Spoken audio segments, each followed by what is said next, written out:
Message received. Message received. Begin playback. Alright, just pass me the torch there. No, the torch. I want to get a good look at it. I'm about to record something. Record? Video? Right. Yeah, there you go, thanks. Oh, I'm already recording. Hi, Fox. Hello, it's Eli. Okay, hang on, let me turn the thing around. I'm not sure you can see me. Hold on. Okay, I think that's better. Is that better? Sorry, it's a little dark in here, but once you see where I am. Okay, hang on a second, let me set the transmitter down, and I'll walk the torch around. Okay, all right, let me get a shot of this. Okay, do you see this? You know where I am yet? Okay, here's a hint. This place was alluded to in the Ikarath translation that you helped me correct. Thanks for that, by the way. So yeah, I've been following up on this lead I got while I was away. Been following up on my theory. Anyways, if you're guessing that I'm at the altar of Ikor, as I'm calling it, then you'd be right. At least I think so. That's what I think. I think this is one of the places of worship that would have been built by the Solomon tribes, even before they were called the Solomon tribes. Okay, we're gonna start walking around. We're in a stone cavern that's underneath the capital city of Molask. For decades, the people of Molask have thought that this was a tomb for one of their ancient generals. And, well, they were actually right about that. Look over here on this wall. Look, see that? Look at that diamond casket buried into the rock. And there's just there, you can just make out the outline of a dark figure inside the diamond. Hold on, let me get a little closer. He's inside there. Look closely, you can kind of make him out. He has been perfectly preserved in that diamond casket. I really hope I can learn more about him later because it's just unbelievably fascinating. But that's actually not what I came to show you. That's not what this is about. I think that this place is actually more than just this guy's tomb. Okay, let me tell you what I'm talking about. Look closely at the rock right around the diamond. It's got a light blue hue to it. You see that? Light blue rock everywhere. The whole cavern's blue. You know, I'm not actually sure you can see the rest too clear. Hang on a second, let me turn on the light. Here, you see that? Light blue rock, and it's almost everywhere. Now, here, down here, this is the ark that holds all of this guy's belongings. It's just a normal part of the ceremonial tradition. They've carried it over into modern day Molask culture, for the most part. Not anything quite like this, though. Man, this thing looks heavy. I'm not gonna open it. They made me promise I wouldn't open it. And, oh, I'm not alone, by the way. Sorry. Let me get a shot. This is Kalo. Wave hi, Kalo. Wave, hi. Yeah. He's here to make sure I don't, you know, ruin anything.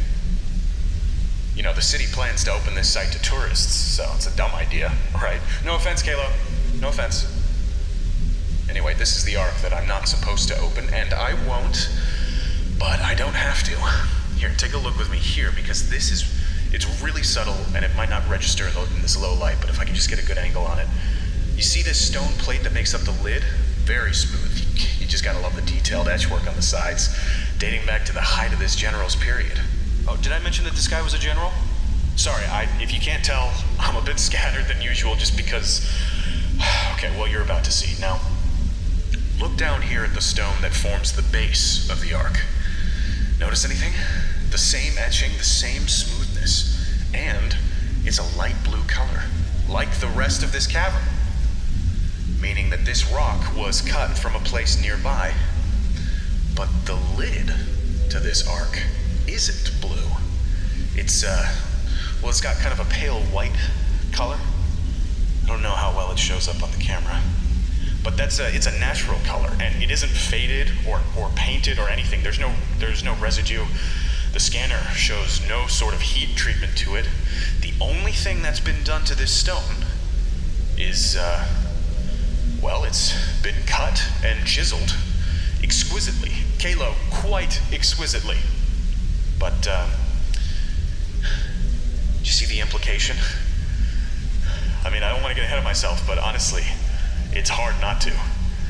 This means that the lid came from elsewhere. It didn't come from around here like the rest of the Ark. Now, I've showed this to a few of the Malaskian geologists here, and they all admitted that this top stone that makes up the lid did not come from anywhere close to the capital city. One of the geologists is even certain that it didn't even come from this planet. See where this is going? That means that the stone lid might predate the rest of the Ark's construction, as well as the construction of the tomb of this old general itself. It used to have a different purpose. This whole place used to have a different purpose. It was used for something else before the general was buried here, so naturally, I've been thinking, and I've been theorizing, and this is what I've got. Now that piece of the Ikarath that you translated, it makes a reference to the 6 altars of Ikor being scattered across the stars. You remember that? Well, we got hung up on the rune for altar, so I'm sure you do. Anyway, that's what used to be here. That's what I think. An altar, one of the 6. And I think that the white stone, this lid, I think that's what it was. And, I don't know, I guess after the Malaskians found the cavern, they probably severed the base of the altar and cut down the top stone to fit as the lid of this ark that they made for their general here. So, it was once here, and I think this is a part of it. I'm digging through some ancient texts later for some corroborating evidence, but this is, wow.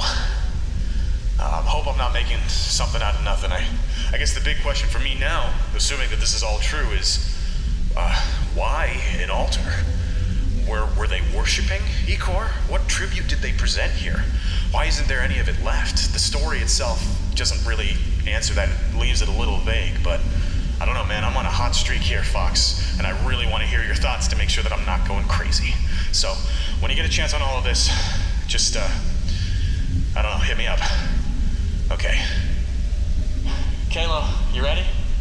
Right, I gotta go. Eli out. End of message. Message received. Begin playback. Eli, this is Fox. Yeah, get back to me as soon as you get this. I've been reviewing your vid that you sent me from the tomb on Malisk, and there's something you need to investigate. Behind the altar. Did you get a good look at the wall? Review the vid yourself, right as you're walking over to the altar to show it to me. There's something odd about it. It was a bit more reflective than the rest of the walls. I don't know, I thought maybe it's made out of a different material. I don't know. Maybe get Kalo to take you back down there when you get a chance. Or, you know, he probably won't do that. I don't know. Maybe it's nothing. Just something I noticed is all. Let me know how it goes. Fox out. End of message. Message received. Begin playback.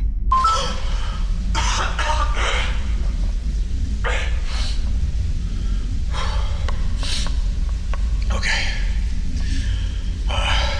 Fox. I made it back down. Alone. And, you were right. I went back down and I checked that wall, and it felt thin, hollow. I'm not sure how anyone missed it, honestly.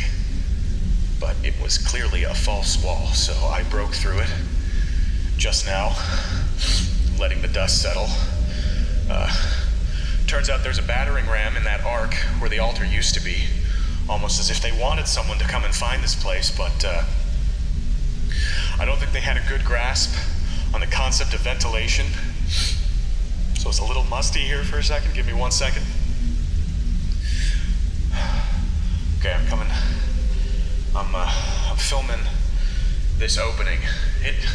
It toppled over. It is a full-blown doorway practically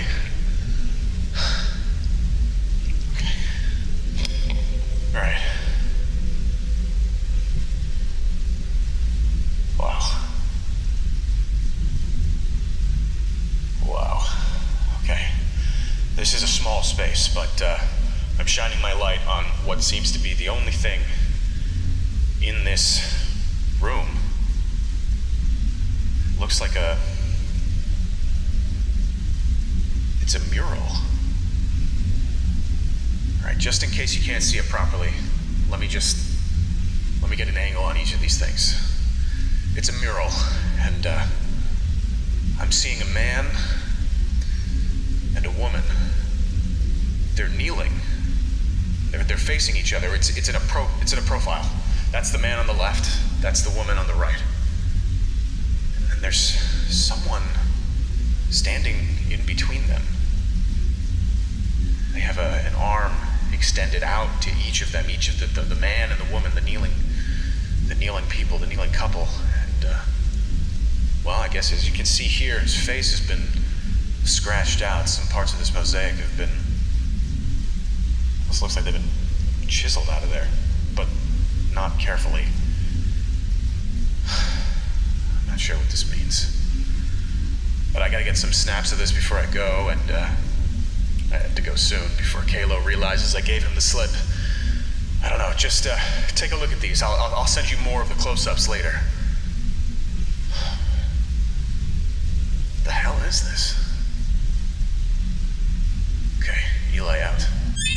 End of message. Correspondence concluded.